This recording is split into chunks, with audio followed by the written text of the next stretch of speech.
Welcome to Not Milk Never Milk. Subscribe if you're lactose intolerant. In this video, I will explain how to make tuna pasta. First, ensure you have all your ingredients ready for a smooth cooking process.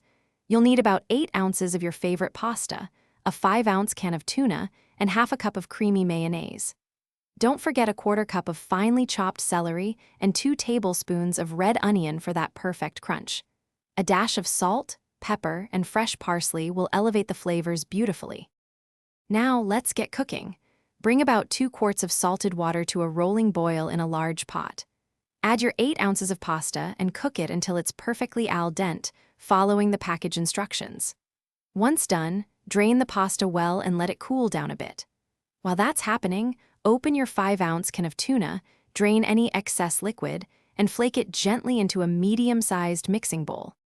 Next, we'll create the delicious creamy sauce. In the bowl with your flaked tuna, add half a cup of mayonnaise. Then, incorporate the 2 tablespoons of finely chopped red onion and a 1/4 cup of crisp celery. Mix everything together until it's well combined. Season the mixture with about half a teaspoon of salt and a 1/4 teaspoon of black pepper, adjusting to your taste preferences for a perfectly balanced flavor. Finally, it's time to bring it all together. Add your cooled pasta to the tuna and sauce mixture. Gently fold everything until the pasta is evenly coated with the creamy sauce and tuna.